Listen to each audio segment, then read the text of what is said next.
believe it. So we're sitting here doing this Zoom call, and you are assuming on your property. The background is beautiful. So tell me a little bit about kind of where your setting is right here, what we're looking at and everything. Yeah, so what you see behind me is actually the round pen where we do our workshops when they're hosted here at the ranch. And then behind us is a 32-acre cornfield. And behind that is Scappoose, the town of Scappoose, which we live outside of. So this is a great setting for your workshops that you do. I mean, as far as people coming in, watching, observing, taking part.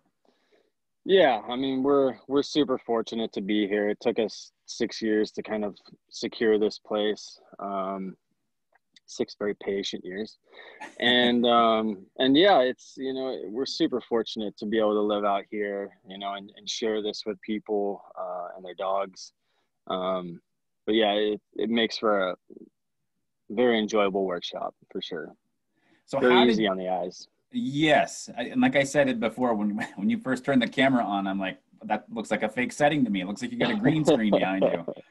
It's beautiful for sure. How did you get your start in all this, Jonathon? I mean, I'm doing my homework on the website, and I'm seeing that you haven't been in this terribly long by any means, but you've made some humongous strides in that time. So tell me how you got started. So, I mean, I grew up with dogs, the classic saying there. Yes. And, dogs of all sizes, working breeds, toy breeds, et cetera, et cetera. And,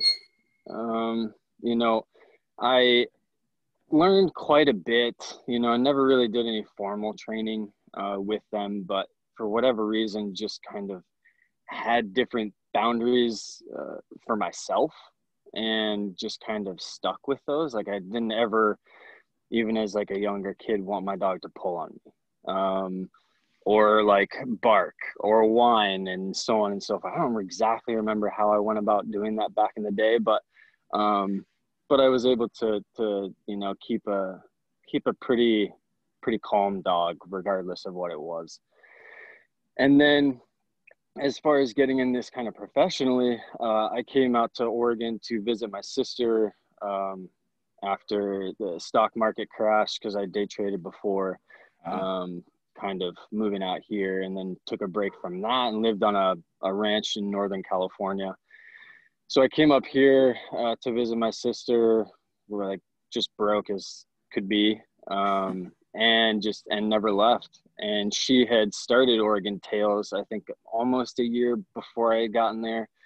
And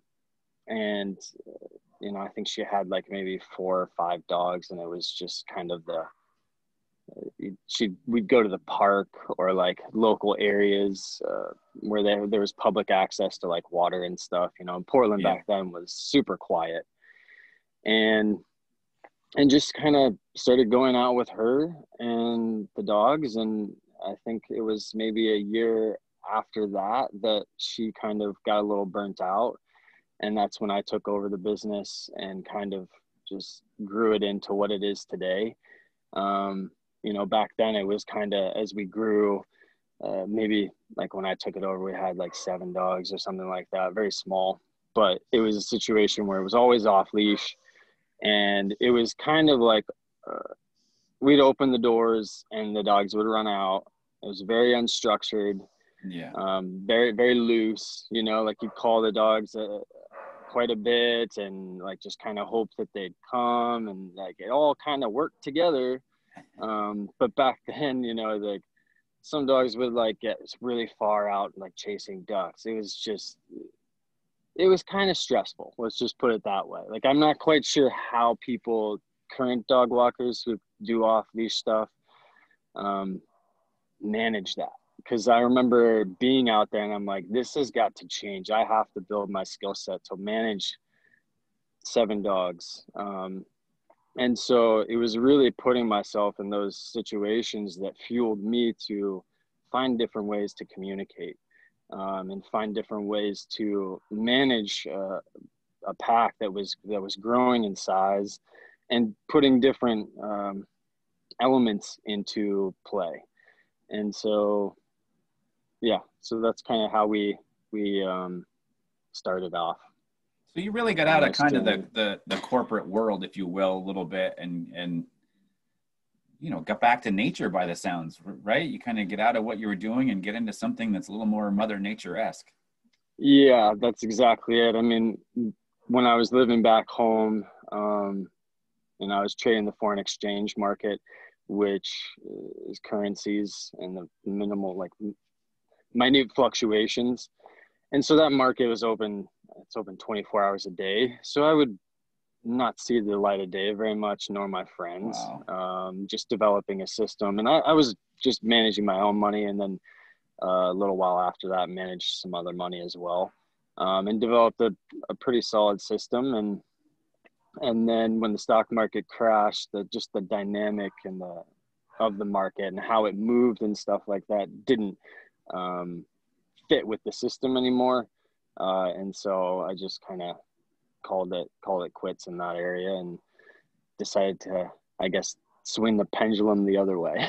And so now I'm sitting where I'm sitting now. So I mean, this is like like you said, swinging the pendulum. This is two ends of the spectrum going from that world of, I'm guessing on your computer or on the oh yeah, phone and that yep. constant world compared to now you get to be outside and you're moving around and you get the fresh air and the beauty of it and Mm-hmm. dealing with an animal. Those are two different worlds completely.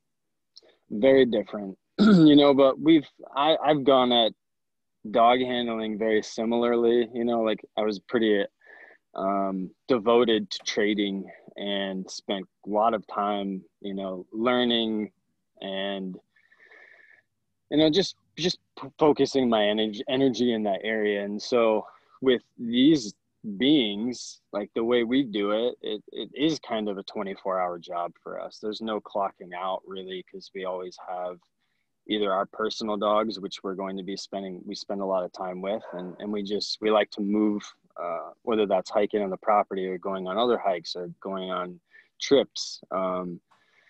But we're always working to a degree. But thankfully, it's in an industry that I very much enjoy, and it's in a setting that I very much enjoy. So it's worked out really well what we've kind of created and what we've built, because it makes it a lot easy, a lot easy, a lot easy to work quite a bit.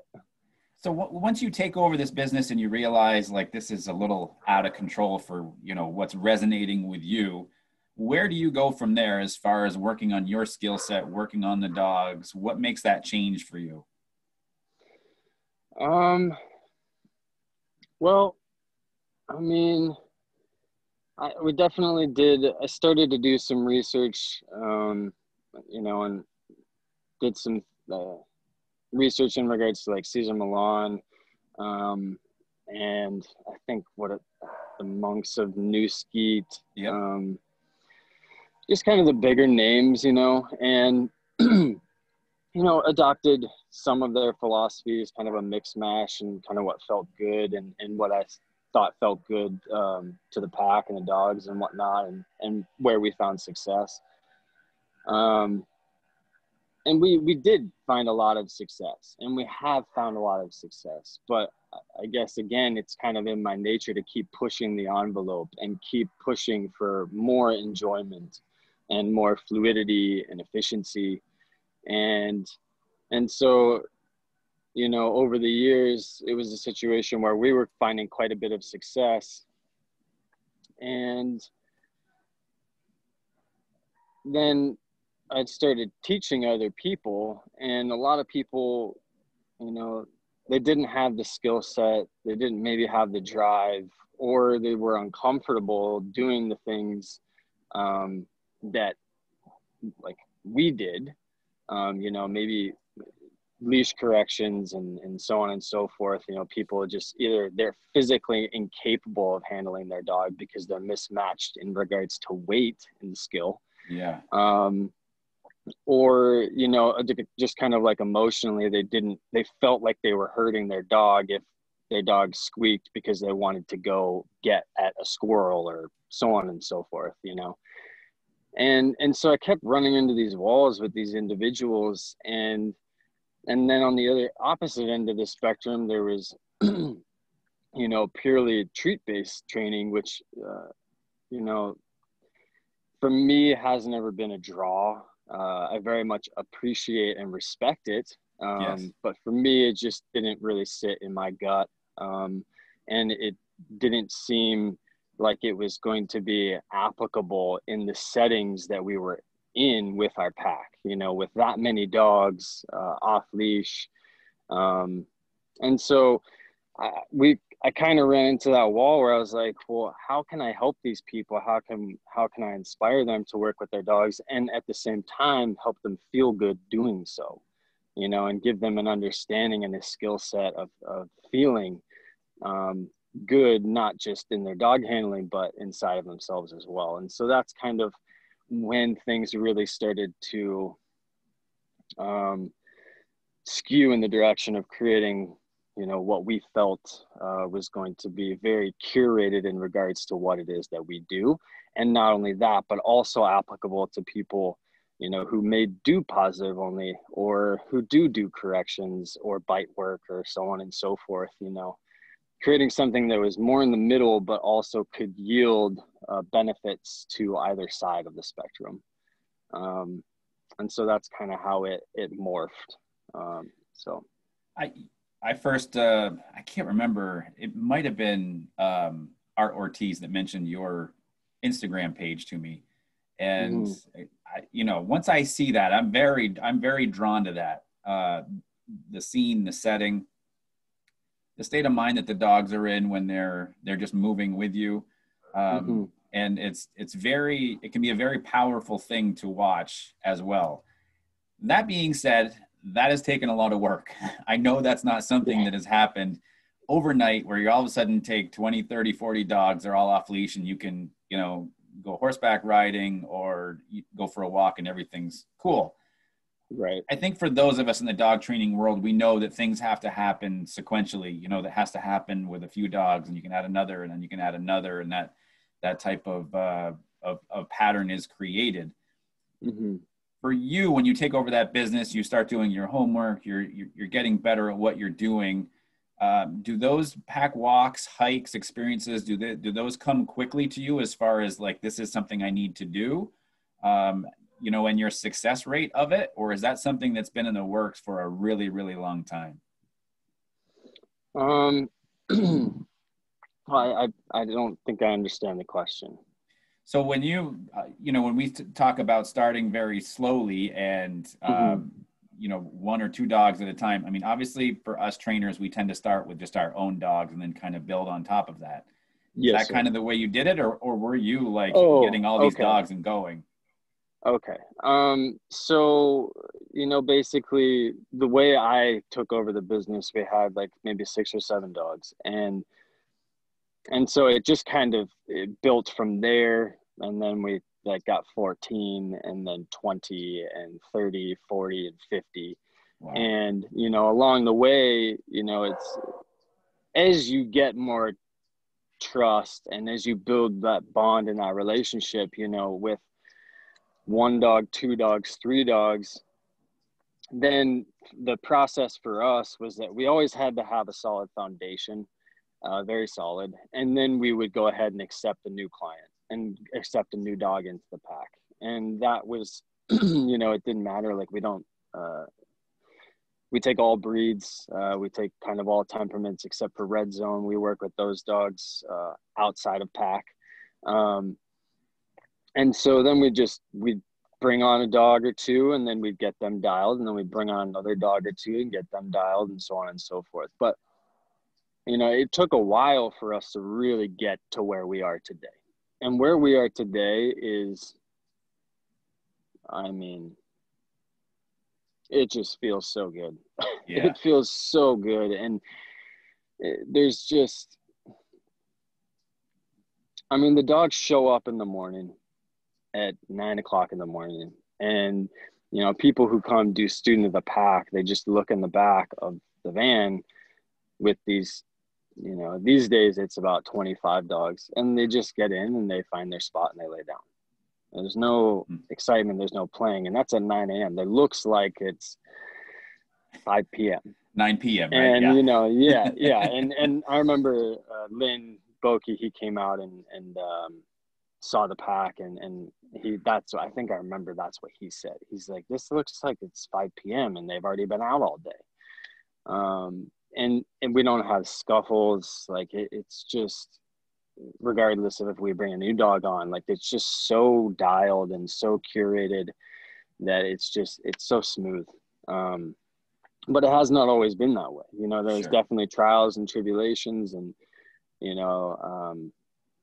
at this point, Cole and I, it's just her and I doing the pack. And Wow. so in the past, we tried to grow the business and have people work with us, and it's been a learning experience. But more or less, just to keep it simple, it's just Cole and I at this point. And I think that helps yield such a smooth day for us as well. But yeah, so to come back to your original question, it started with our dogs, and then like 1, 2, 3, 4 other ones, and then get them dialed, and then bring on 1 or 2 more, and just build that way. So you mentioned this is an awesome feeling. What is that feeling to you? If you could describe it to somebody when you're out there moving with that amount of dogs and having that experience on a regular basis, what does that feel like to you? Joy. Yeah. Just enjoyment, and even when we bring new dogs on, it's so cool to see the pack work in such a way that they're so respectful of new dogs and their insecurities and their fears. Even if there's a new dog that's just going for them, like they're just so calm and collected. And when I mean going for them, like those dogs, like you have to be dialed in order to get off leash with us. And so whether you're a flight risk or a fight risk, we get that ironed out before they get off leash. And so our pack just has so much trust in us. They don't have to do anything out here except for enjoy. We don't leave them open to wild card dogs and situations that they're going to have to take the responsibility. We completely take over the responsibility for them all day with us, and even when they stay with us, so that it just removes all the pressure. So it's really enjoyable to move through our day and be able to see that dynamic and see the hard work that we put in, and then also see how efficiently, again, we work with dogs, and how efficiently we're able to bring them along to get them off leash, because the goal is to get them off leash as quickly as possible. Yeah, I bet. Makes it easier on you guys doing that, right? Oh, it's funny because Cole and I, that we'll get dogs on and we'll start them, and like sometimes it will take like 2 days to upwards to like 3 weeks, 4 weeks, and that's 2 pack days a week. So like 8 days, 9 days, 10 days. And when they do get off on a long line, because that's the next step, they're on leash. We take them through these certain exercises, beginning of the day, during our day. And then the next step is on a long line attached to us. And that's a very freeing moment for us, because we love bringing them along, but at the same time, it's like having dogs that are new carabiner to either side of us while we're working another dog. It's a lot of work, but yeah, when they're free on long lines or off leash, it's a freeing moment for us as well. Then we get to kind of enjoy a little bit more, and just life gets a little more casual and peaceful. So as dog trainers, we all hear our clients and dog owners talking about wanting to get their dogs off leash. Sometimes it can happen instant. It's just the type of dog that's not going to go anywhere. They're very safe just being with the person. Other times it's the dog that when it goes, it's gone, right? It just wants to get out and run and do its thing. What do you find is a mistake that dog owners make in the midst of going from on leash to off leash behavior? Oh man. Oh, that's a good question. I think a lot of the mistakes are made on leash, and a lot of there's a lot of stuff that's missed on leash and not asked of the dog on leash. And also at the same time, there's a lot of things that, and it's not just with the dog, it's with the human. It's the level of intention that they have, their ability to have an awareness of the environment. And, the way we work off leash is,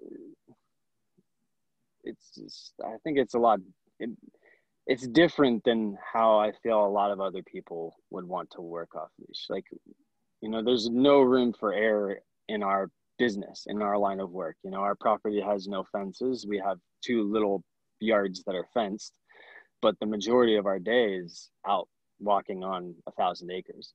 Wow. And so, well, a portion of that 1,000 acres. Yeah. And on the river, but there's no fences. And so, we've had to do things in such a way to just ensure 100% safety. And in order to get that level, again, I just feel like there's a lot of things that's missing from the relationship, where there is kind of a dice roll that people make, with letting their dogs off leash. Some of the things that we look for is like a relaxed tail, ears back, just kind of the classic working mode. Mm-hmm. And being able to, engage that dog in any setting, and doing all of these things, testing their recall on leash first. There's doing your due diligence in such a intimate way on leash with your dog will set you up for success off leash. And so, I don't think there's any one thing that I could point to that people miss, but just generally the look and the feel of both yourself and the dog on leash, and getting that really refined before you take that leap of letting your dog off leash.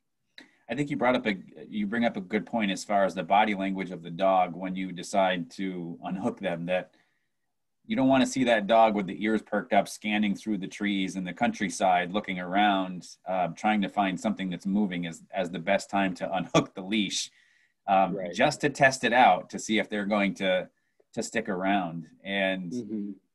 I think you're 100% on point with the leash aspect of it too, where if you can't get your dog to walk nicely on leash next to you and under control to the point where you can both enjoy your walk and it's relaxing, I don't think you can take the chance of unhooking the leash. And you bring up a great point as far as dragging the long line behind them, because I think recall is one of the biggest things that's missed. Is it just goes too far too fast. The dog is hooked on a short leash next to the person. The next step, the leash is unhooked, the dog is free.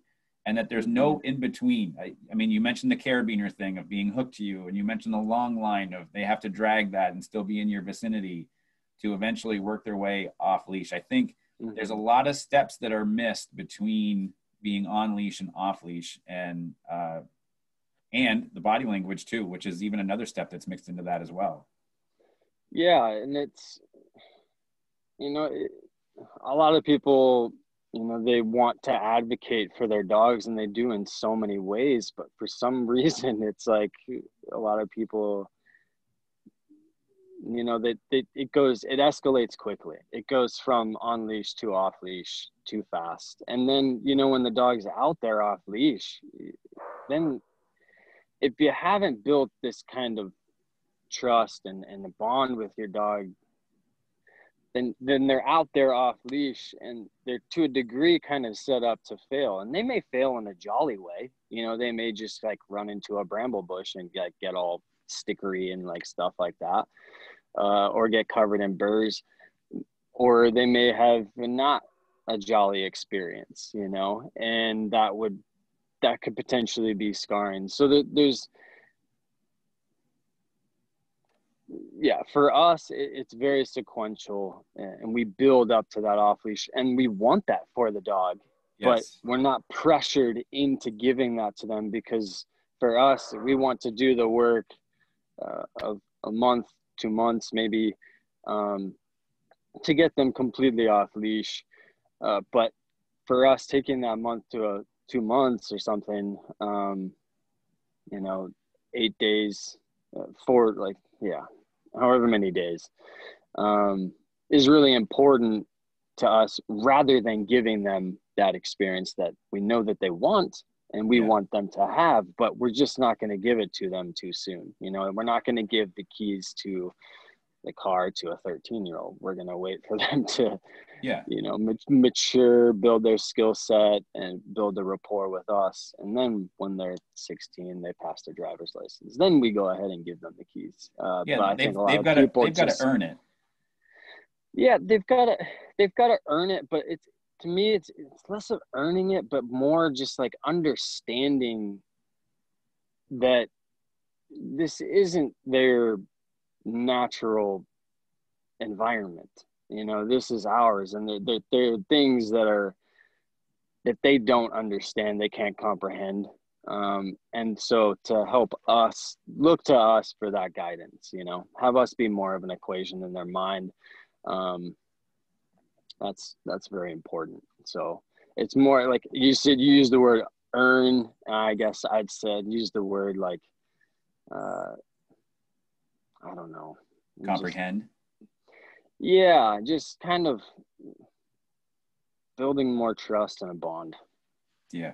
And that to me is more, it's like a two-way conversation. It's not a one-way. It's like, you have to listen to me. It's that I'm going to listen to you and you'll listen to me. And then from there, that's where we'll find success. It's not about what I say is what you do, Yeah.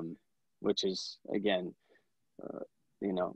and a way that we used to handle dogs, but something that we've kind of just slowly, gradually moved away from. So When you go on your walks, hikes, adventures, when I look at the Instagram page, we obviously see many different settings. Is this, is this kind of like a many different settings in one hike that you guys go through? What does that kind of average adventure look like for a dog when you take them for the day? So we show up at the ranch at about 9:30 in the morning, and all of the settings that you see, we go there pretty much every single day. Minus the river, that's seasonal because sometimes it'll flood, and there's no beach access. It's pretty much just grass and then the river. But for the most part, yeah, all of these things are throughout our day. And so we'll go for a run with the pack behind the side-by-side. Yep. Coherently at like, I think the max speed we go is like 6 miles an hour. So it's like just like a nice little trot. Yeah. And so we may do that first thing in the morning, and then we go out for a hike. Yeah. And that will just depend on where, like tomorrow we'll have the pack out and we'll probably spend 2.5 hours on the beach, because it's supposed to be hot. And then after that, we'll go for a hike in the forest, or we'll go out and just walk kind of in the fields and so on and so forth. So truly adventures for these dogs. Yes. Yeah. We cover a lot of ground, and a lot of different scenery. Come across like coyotes and deers and wow and whatnot. So ever get a dog that just wants to stray just a little bit at the deer or the coyote and be like, hey, what's going on? Or I think there's a lot to be said about the as Czinder used to say, the power of the pack, right? Where they're all kind of moving as one. There's a lot of value in that to the dog of not wanting to be left behind too. Yeah. So, there may be one or two dogs, like if they stare a little bit too long, we'll just say, leave it. That's kind of our general command or ask of the dog, that, if they're smelling something too intently, or staring at something too intently, or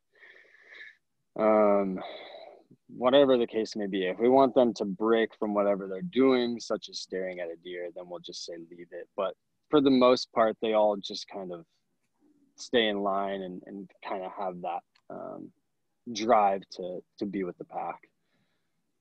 So I'm going to shift gears a little bit. You know, when I was looking through and asked you to do the show here, and then realized that you had a book, I most certainly wanted to grab it. So of course, last week, you know, I got it in the mail. I wasn't sure. I got kids at home. I'm like, I gotta see how far I can make it through the book, you know, to be able to ask some questions. Last night in bed, I had like 40 pages left. I had a splitting headache. Sorry and that's all right. And I'm like, I got to read it because it's good. I mean, I'm in the middle of all the exercises section in the back. I'm like, I started reading some of them. It is, I mean, I haven't come across a book yet that was so instructional in a way. But before we get too deep into that, so the name of the book is The Gentle Method. And it's something that you can get from Jonathon off of, you can just email him. It's adventures@ortales.com.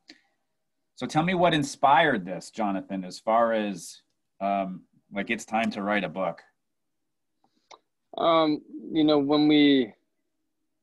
as we developed and kind of finished the exercises,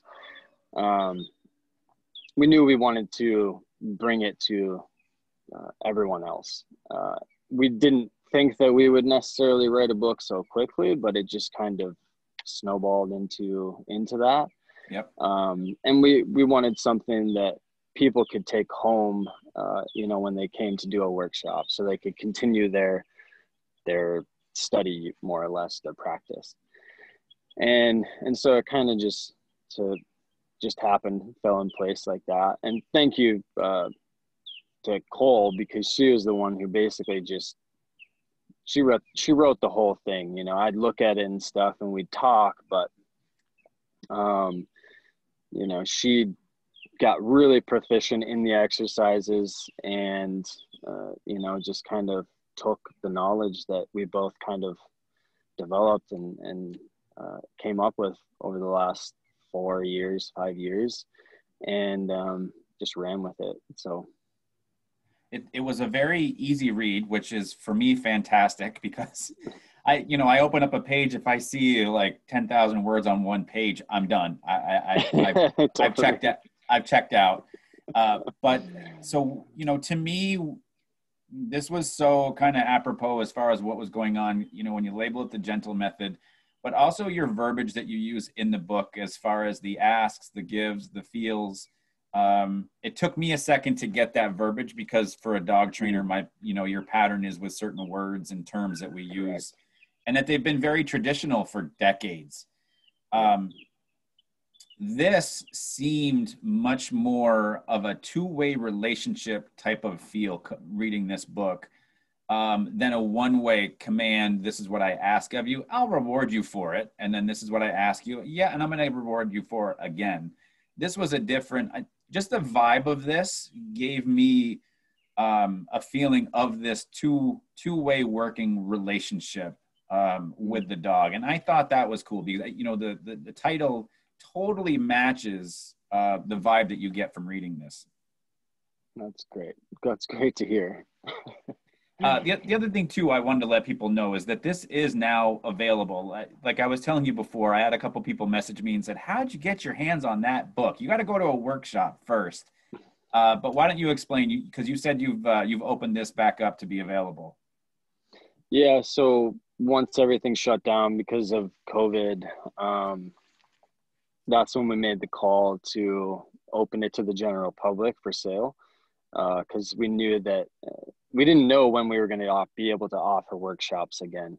And thankfully, we've been able to do 2, you know, even they're smaller in size, but because of that factor, we wanted to open it up to everyone and you know, share this and, you know, get their feedback and, you know, just try to help them. But it's, as you said, it's very much different in regards to the verbiage, and how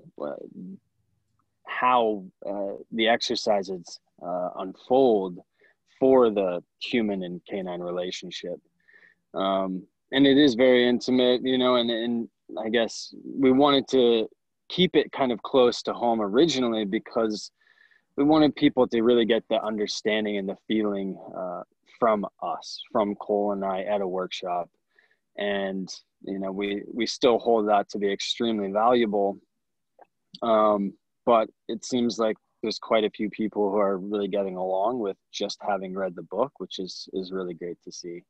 So I think from my perspective, being in the dog business for so long, I see these exercises and I want to go out and I want to do every single exercise in one sitting, right? Because that's, and then the brain in me says, yeah, well, the brain in me is like, okay, I've got a couple board and trains here. I'm gonna try a few things because you have to test out, right? You have to experiment and see what works. I've certainly only done the first couple, 2, 3, because the dogs are already, can walk nicely on a leash. So we're not grabbing a dog that's never felt a leash and rushing right into step 11 by any means.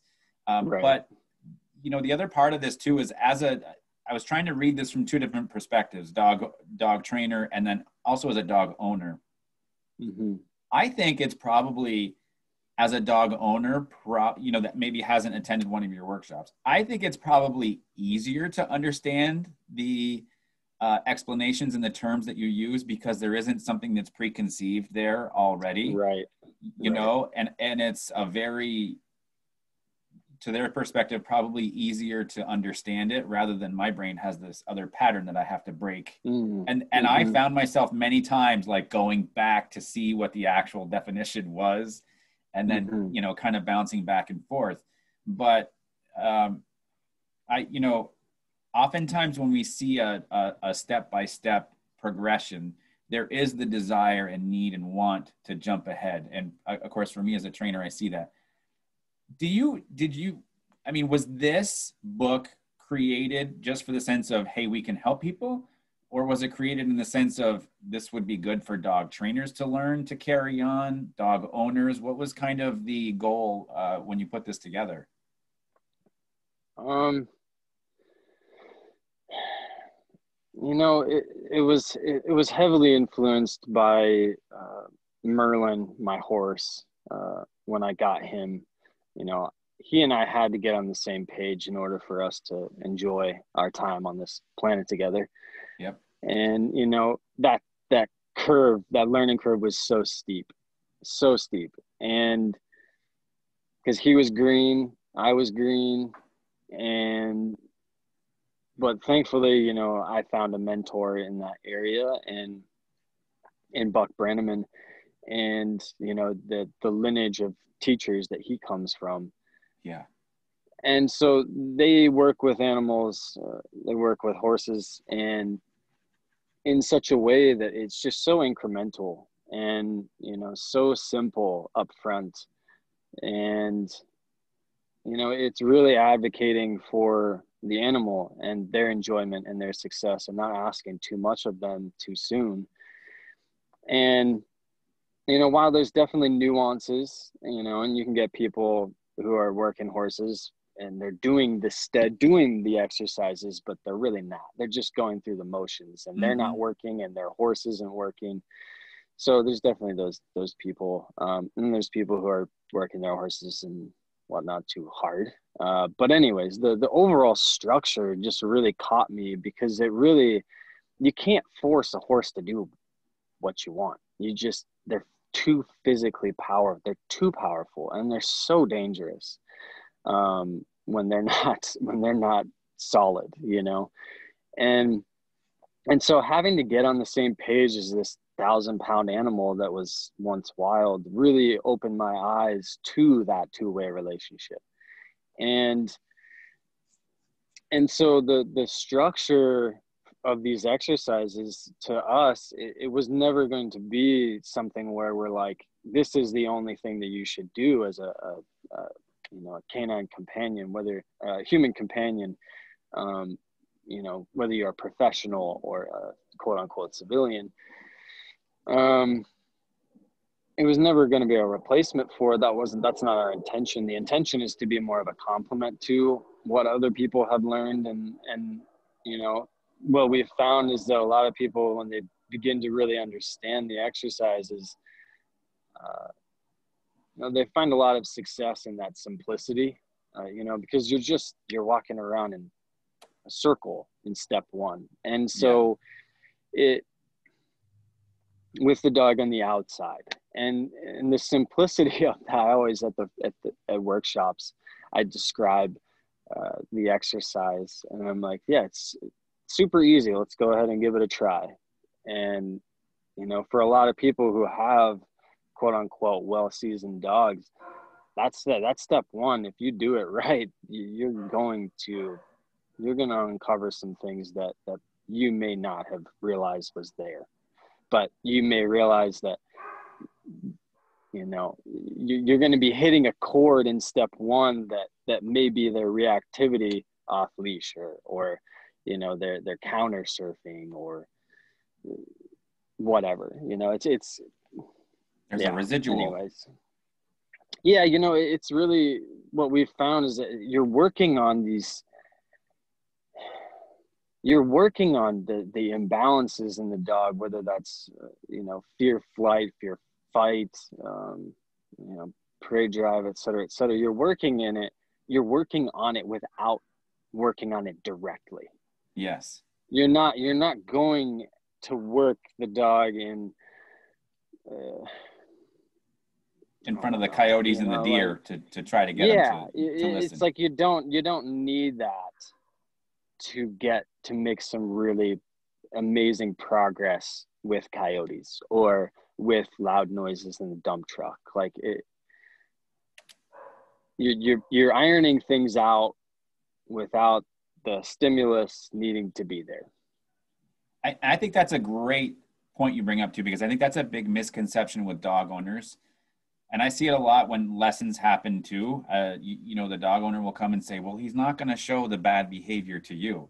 I'm like, I don't need to see it. I actually believe the story that you're telling me. I don't think you're not going to come here and tell me a fake story just to have your dog looked at by a trainer.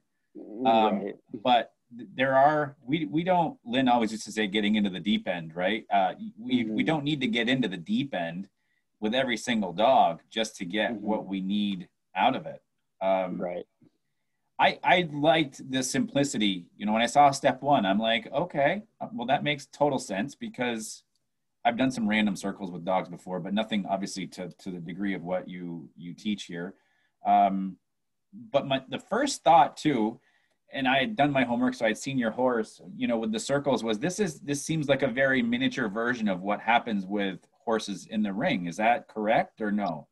Yes, sir. Yeah. So it's essentially, it's adapted from groundwork that you would do with your horse.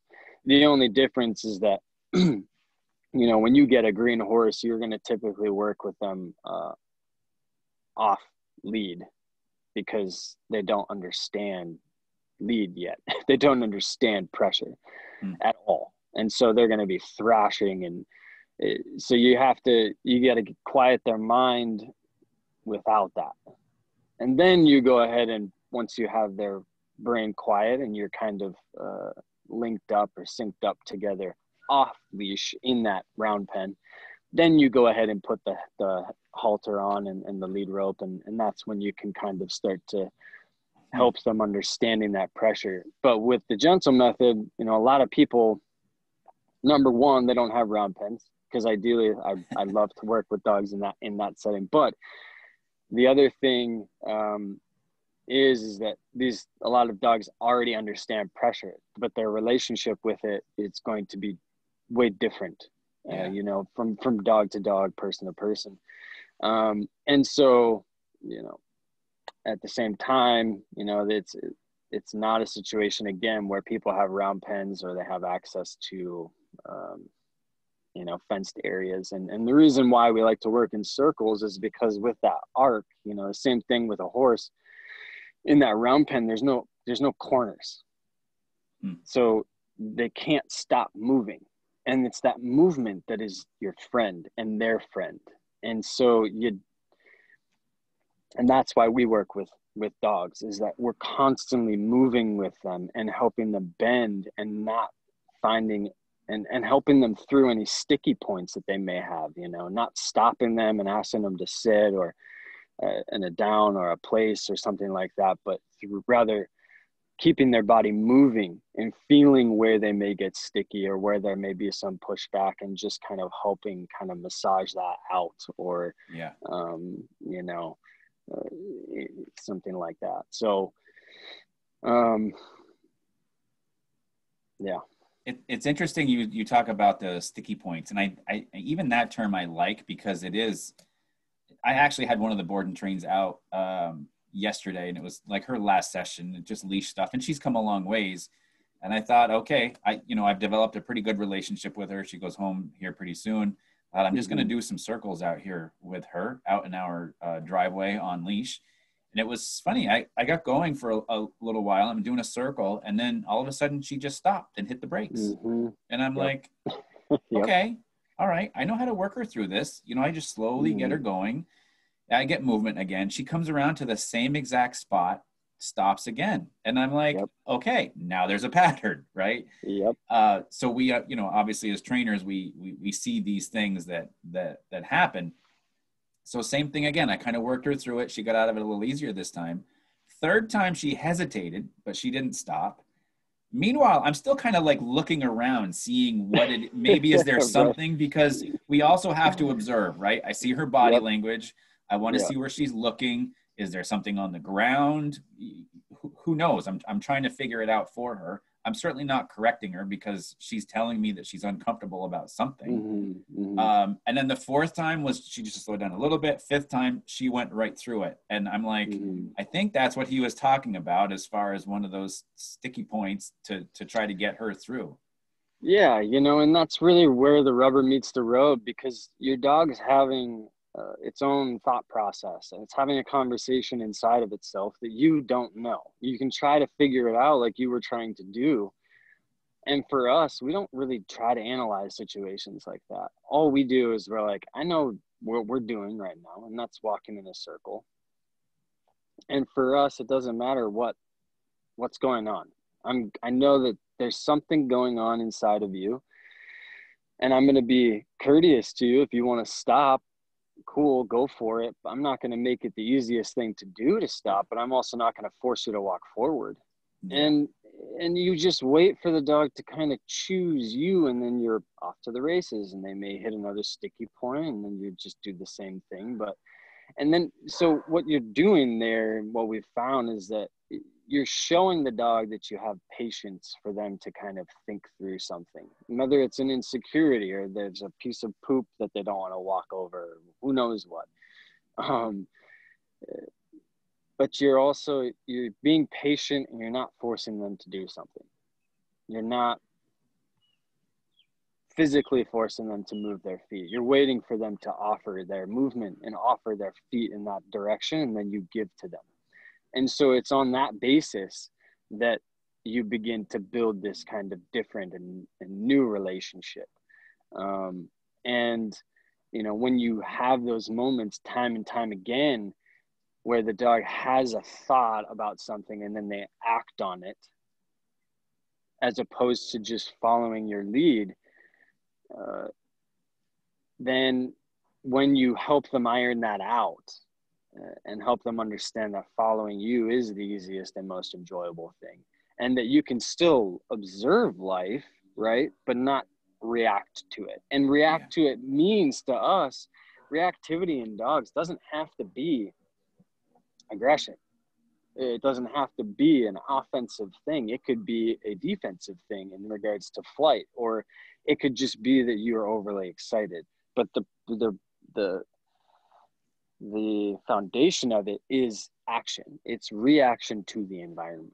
And so for us, it's just helping them quiet their mind, and using these simple exercises in the sequence to help quiet their mind enough to where they, the images in their awareness. You know, a lot of dogs, it's just so fast. They're Yes. processing so much, and we just want to help slow that down in an efficient way, you know. And so then when those images are slow, then they can actually see everything and and take it in. And take it in, rather than just having it be so chaotic, you know, and or just so adrenalized with drive or fear.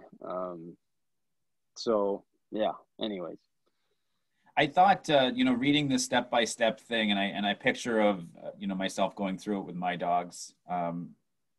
And the first thought that came to my mind was, wow, my skills as a handler, number one, are going to get a lot better.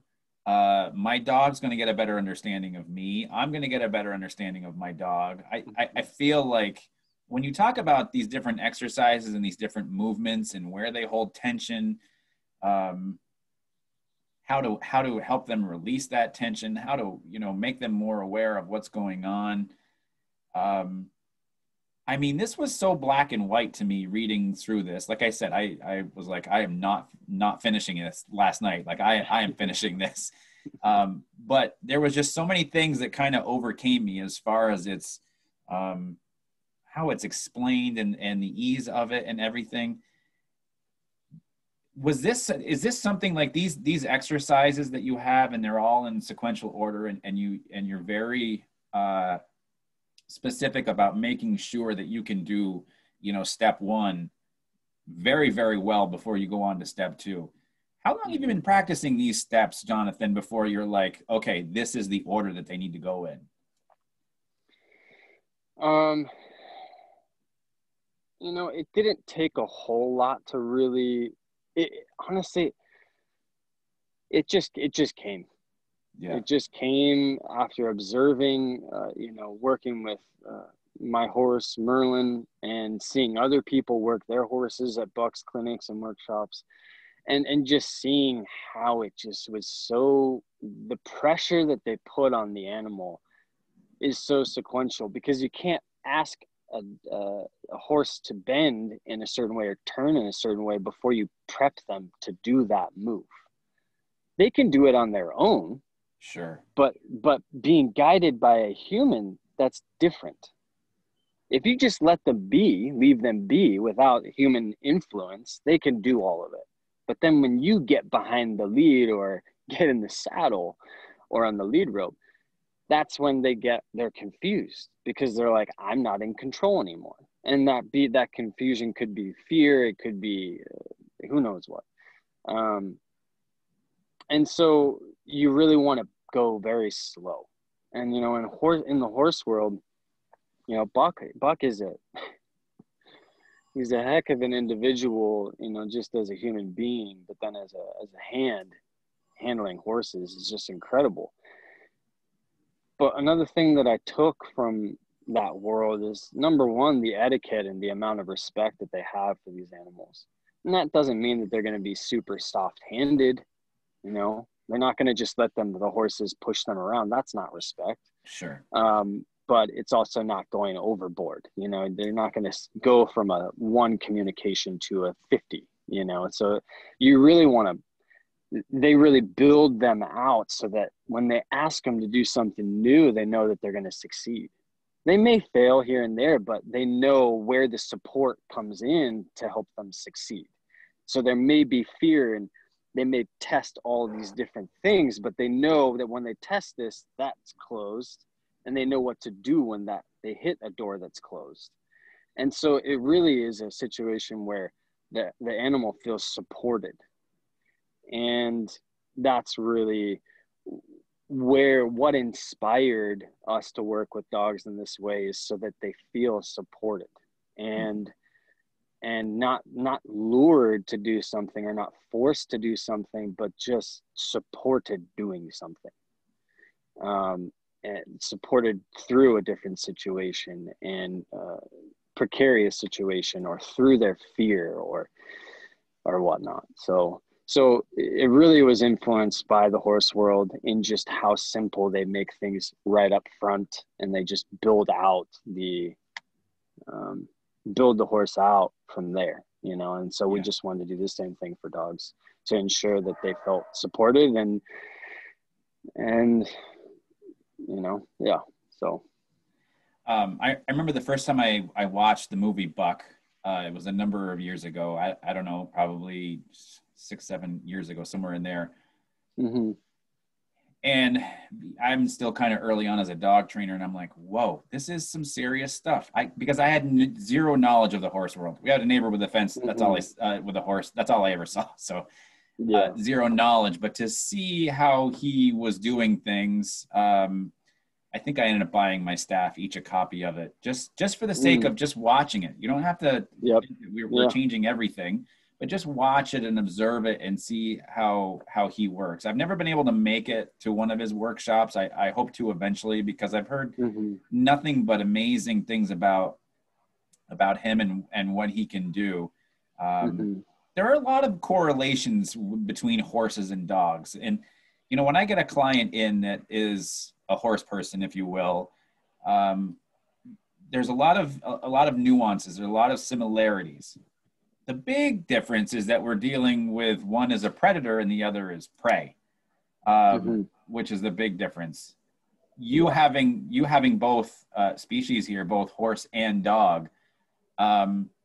I don't even know how to really ask this question in the right way here. I think I know where you're going for. Okay, go ahead. Take it away. So, I mean, I've gotten that question so many times over the years, and most recently there was a girl who came to one of our workshops. I think it was the last workshop last year, maybe the first one this year. I think it was the first one this year. So it was a few months ago. There was only 3 people, and she was one of them. But she's followed Buck for 10 years, and so she is a very handy horse gal. And yeah, I was so excited for her to come because I knew she has such a breadth of knowledge and skill in the equine world. And so, you know, here I am, like, I'll go to a buck clinic. I've only ridden with him twice, but I've audited his workshops or clinics for years. And so I would just go and learn, and then I'd come back and try and learn, and then come back and try and learn and come back and try. And so I was really excited for, number one, for this gal to see my horse and get in the saddle and then see, you know, how I've done with him. Yeah. And then number 2 is to help her understand and see the correlation between the 2 species. And, you know, I haven't had conversations with too many horse people about the gentle method because I foresee some pushback in regards to, well, they're a different species. One's prey, one's predator. Yeah. And this gal, she brought up that point. And what I always say is that, you know, there are definitely scientifically, and they are fundamentally different species. They function differently. You know, one eats flesh, the other one does not. Yeah. But aside from that, they are both beings. And on top of that, their emotional body, the way their brain thinks, is it can go either direction. It can go predator and it can go prey. A lot of the dogs that we work with over the years, you know, are prey animals. They have prey mentality because they're so fearful of the world, just like Merlin when I got him. And so just thinking at it from that standpoint, you know, what state of mind is this animal in? And at the same time, you know, you can get horses that are predators in their mentality, and they will bite you just like you saw in Buck's documentary. Yep. And they'll kick you, they'll try to kill you, and in a very efficient way because they're so strong. You know, I find horses way more dangerous than dogs. Yeah. Way more dangerous. I mean, there's no break when you're around a horse. Like, you always kind of have to be on guard, which is, he's taught me a lot in that regard, and it's helped me with my dog handling skills. But So that's kind of the answer that we use. You know, it's like we work with a lot of prey dogs because that's what their mentality is. They're so fearful all the time, or maybe not all the time, but as soon as they walk outside their door, you know, and they may take it to an offensive way, manner of action, and they could also take it into a defensive way, which is primarily what you'll see with horses. So to me, I'm just working with beings that are either prey or they're predator mentality, not looking at the animal itself, if that makes sense. And there are some they're fundamentally, like, dogs use their nose more. So there are not overlaps in that regard, you know. But from a mentality standpoint, from a psychological standpoint, and like a physiological standpoint in regards to, you know, these different beings, where they hold stress and what they're capable of, based on where they hold that stress, you know, and what trauma they may have or whatnot. So Yeah. yeah. You know, as you say that too, I think of as soon as you said when some dogs are prey, the first thing I thought of was like the nervous, skittish dog that's afraid of the world. You know, they probably get that feeling like everybody is out to get them. We've got a dog here for daycare. It's her second day today.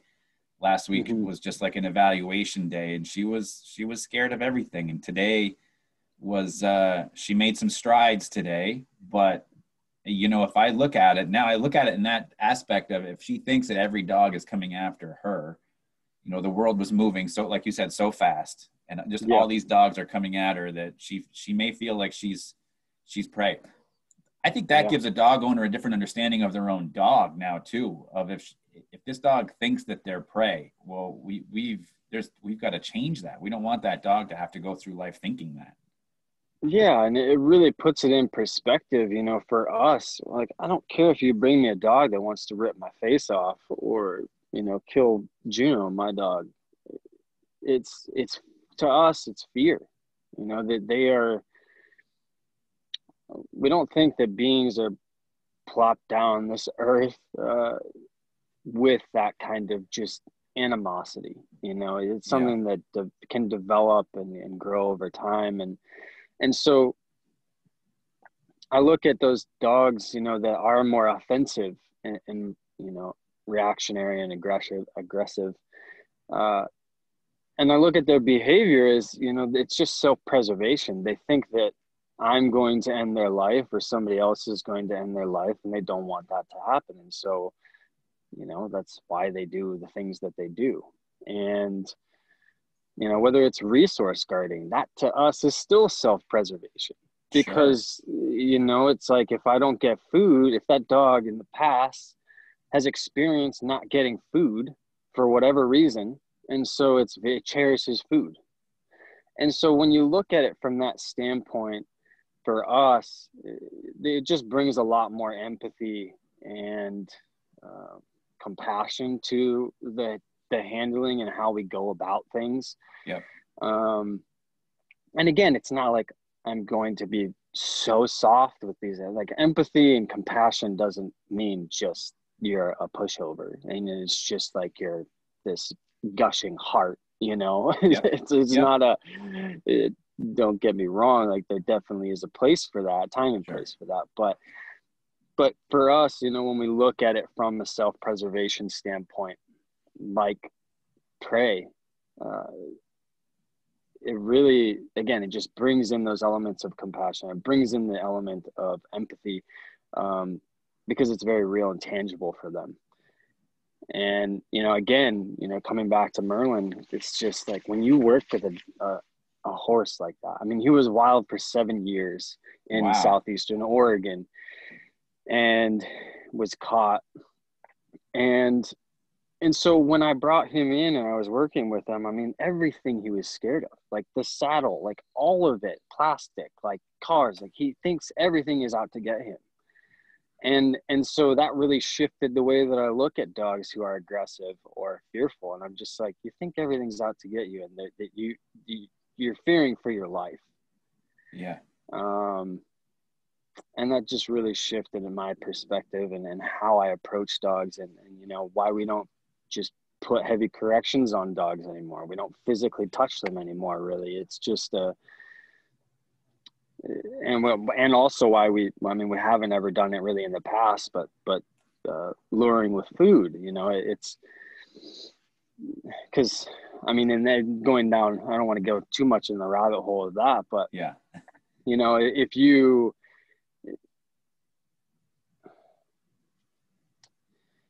working with a dog and you encounter a situation that the pressure is too high, then they're not going to take food from you. And same thing with a horse. Like they're going to be too stressed out that they're not going to be thinking. They're not going to be looking to eat something, even if it's steak.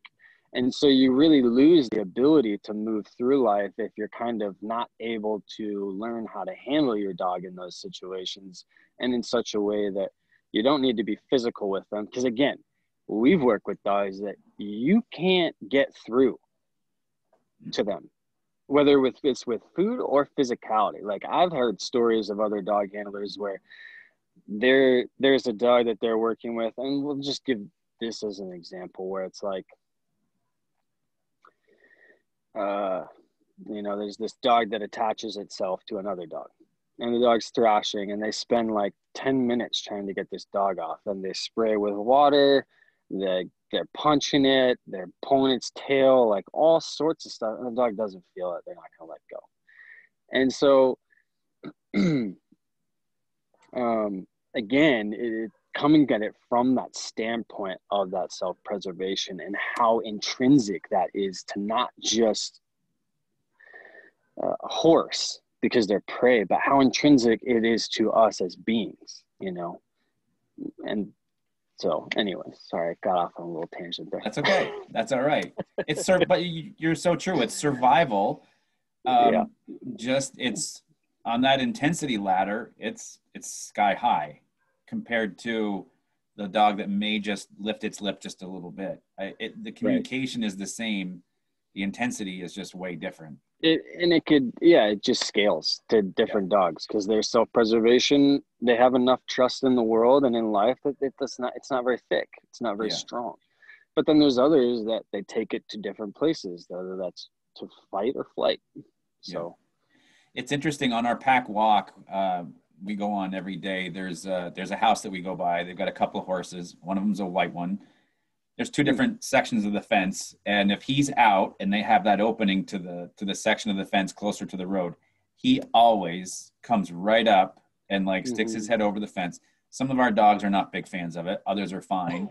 And as long as we're not disturbing, we'll actually just kind of hang out there for a second so we can work the other dogs through the whole thing. But it was funny. He saw us coming from a little ways away. I think it was last week. And so he trotted right out to the front of the fence. And then when we got near him, and we actually had a good group, you know, of dogs, because we don't have the same dogs every day. And he just kind of turned and he went like sauntering off into the other section and kind of threw his head around a little bit. And we're like, oh, that was new body language from him. I have no idea what it means, but it was different because most of the time he just hangs out, watches us go by. But there was just something different about that day. But it was cool because there's no, like, I can't create that. There wasn't a command given for that. That was just something that naturally he did. And it was just a cool moment, you know? Yeah. Horses are generally very curious by nature. Like when you quiet their mind, they become more curious. When you quiet their fear, they become more curious in life. And so, you know, it's taken quite a long time for Merlin and I to get to that space, but he is much more curious now than he was. But again, he had to overcome that fear because he can't be curious in something if he thinks it's going to end his life. So, you know, it sounds like that horse came over and was just curious and trusting in life and you. And that's great. Yeah, it was very cool. Yeah. All right. I think we'll wrap this up. Of course, if you've listened to before, you know that I have what's called the breed game. So I'm going to give you a list of breeds here, and you give me the first word that comes to your mind. You ready? Okay. First one's Great Pyrenees. Guarding. Lhasa Apso. Joy. German Shepherd. Work. Labradoodle. Goof. And how about Pitbull? Work. I like those because there is a you have a different sense of this than most of my other ones. But it's interesting because most everybody goes on an emotional part of what that dog means to them. You have a very different take because you say work more than, you know, where you said guarding and work, Yeah. because that's honestly who they are, right? It's not it's not that emotion of a relationship type aspect. This is the needs, the desires of the dog, that's very cool to me. So you're saying other people, maybe I haven't heard this game. I haven't gotten to listening.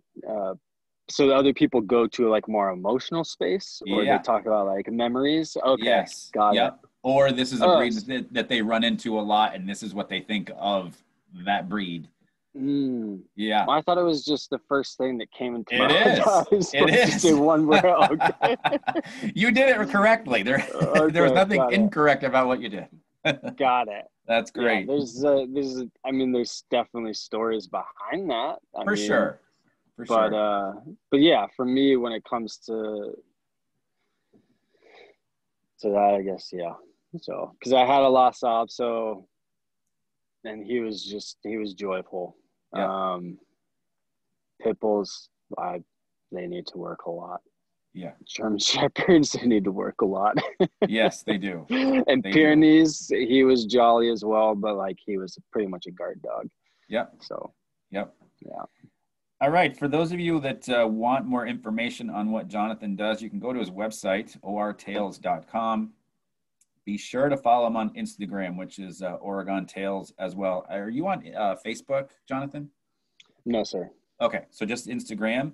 And again, this book, I think I'm probably going to get one for each one of my staff, just to get their brain going in you know, in the leash handling part. Even if that's all they took from it, I still think that would be fine. But there's certainly a lot more to it, especially for dog owners. This is a great like step-by-step process to follow, but also, again, I love the verbiage of this, Jonathon, the ask and the give, and this is a two-way communication. It's a two-way street here. It's not just a do as I say, here's your reward kind of thing. So I think that's pretty awesome. For those of you that want to get the book, and hopefully maybe we inundate your inbox with this, Jonathon. You may be making a lot of trips to the UPS store or something. That's all right. Just shoot Jonathon an email. It's adventures@ortales.com. And hopefully there's enough copies we can get some books out too. So again, I can't thank you enough for doing this. I'm glad we were able to make this happen. It's unfortunate we're at two other ends of the country here, because I'd love to come check out what you have going on, but it's a little bit more than a hop, skip, and a jump. That's true. Maybe we'll make that happen at some point soon, or we'll come out there. Either way, one or the other. I think we got to make it happen, because I'd love to hang and go down some rabbit holes of some dog stuff. I think that would be very cool. So love me a rabbit hole. Yes, you and me both. All right. Well, thanks for coming on, Jonathon. I certainly appreciate your time. Yes, sir. It's been a pleasure. And yeah, thank you so much.